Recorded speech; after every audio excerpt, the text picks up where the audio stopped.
இரண்டாவதாக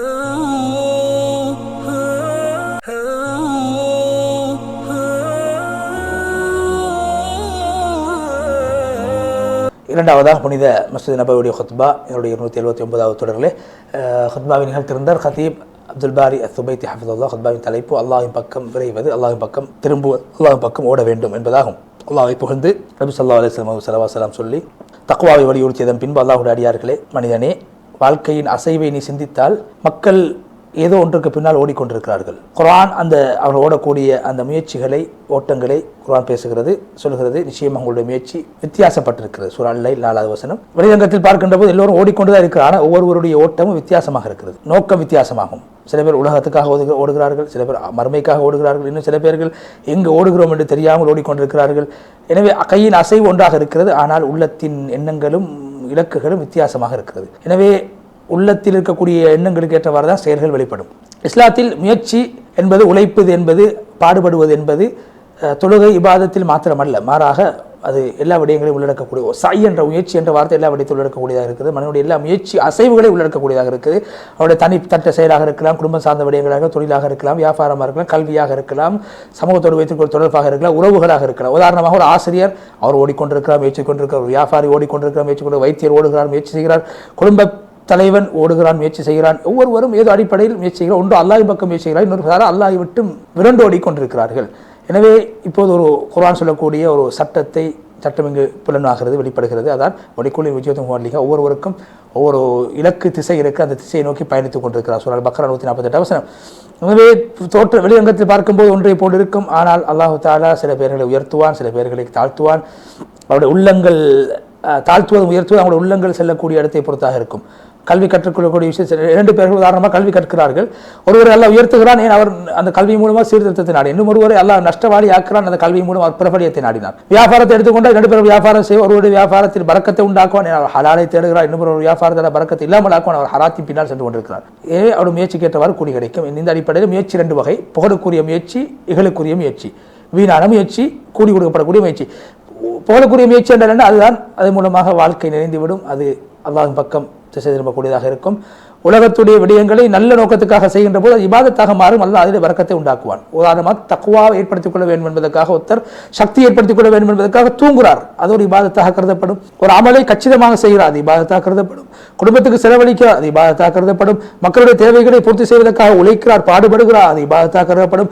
பெற்றோருக்கு அவர் உபகாரம் செய்கிறார், அது உயர்வாக கருதப்படும். பிள்ளைகளை நல்ல முறையில் வளர்க்கிறார், அது அமானிதமாக கருதப்படும். பாதை இருக்கக்கூடிய அழுக்கை நீக்குகிறார், அது சதக்காவாக கருதப்படும். நல்ல பேச்சுக்கள், அது ஒரு விடயத்தை உருவாக்குவதாக கருதப்படும். மக்களுடைய பேச்சுக்களை கேட்டு பொறுமை காப்பது இபாதத்தாகும். மக்களோடு நடந்து கொள்கின்ற போது நீதமாக நடந்து கொள்வது இபாதத்தாகும். எனவே இந்த அனைத்துமே எங்களுடைய எண்ணங்கள் சீராகிவிட்டால் எங்களுடைய வலிமையான செயல்பாடுகள் இபாதத்தாக மாறிவிடும், அன்றாட செயல்பாடுகள் வணக்கமாக மாறிவிடும். ஒரு இலகுவான அமல் கூட இலகுவான அமல் மிகவும் நன்மையை பெற்று தரக்கூடியதாக மாறிவிடும். ஏன் காரணம் என்ன? அவருடைய உள்ளத்தால் அல்லாஹ்வின் பக்கம் அவர் விரைகிறார், அவருடைய எண்ணம் உண்மையானதாக இருக்கிறது. போலியான முயற்சி என்ன? அது என்னவென்றால் கஷ்டப்படுவார், எல்லாம் செய்வார், ஆனால் ஒரு இலக்கு இருக்காது, நோக்கம் இருக்காது, ஒரு திசையை நோக்கி பயணிக்க மாட்டார்.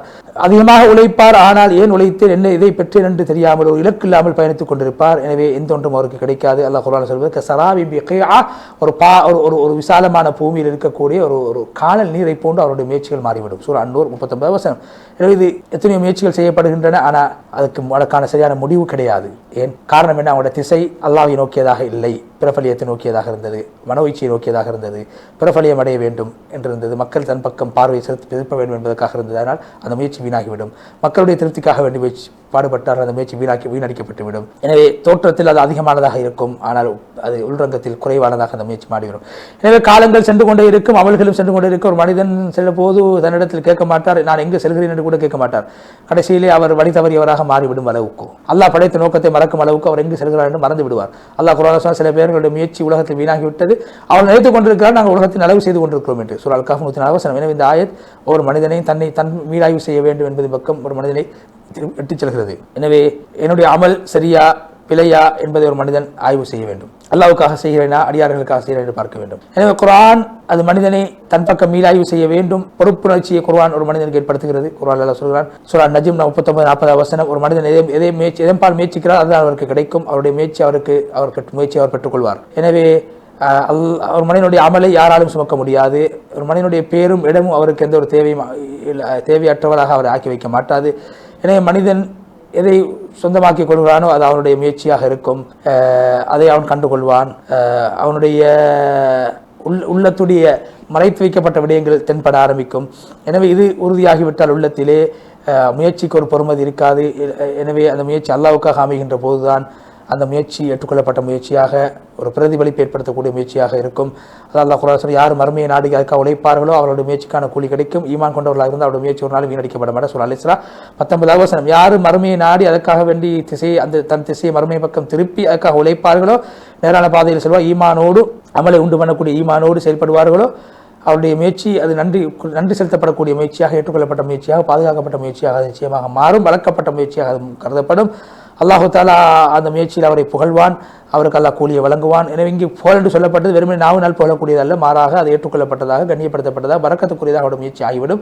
குறைவானதும் அதிகமானதாக மாறிவிடும், இலகுவானதும் மகத்தானதாக மாறிவிடும். எனவே ஒரு முஸ்லீம் இந்த சிறப்பை புரிந்து கொண்டால், அதே போன்று அல்லாஹ் கொடுத்திருக்கக்கூடிய அந்த இந்த அத்தா கொடையை பற்றி அவருடைய விசாலத்தை புரிந்து கொண்டால், அல்லாஹ் குர்ஆனில் சொல்கிறார், ஒவ்வொரு மனிதனுக்கும் அவருடைய முயற்சி அவர் முயற்சிக்க வேண்டிய ஒரு திசை இருக்கிறது. எனவே நல்ல விடயங்களின் பக்கம் போட்டி போடுங்கள். சூரா அல் பக்ரா 148வது வசனம். எனவே அல்லாஹ் தஆலா என்னுடைய உள்ளத்துக்கு அல்லாஹ் விழிப்புணர்வை உண்டு பண்ணுகின்றான். அவனுடைய தூர நோக்கி அல்லாஹ் தஆலா அதாவது உயர்த்துகின்றான். ஏன் அவனுடைய வாழ்க்கை போட்டியாக மாற வேண்டும், மறுமை பக்கம் வாழ்வு முழுக்க அல்லாஹ்வுக்காக அவன் செலவழிக்க வேண்டும்.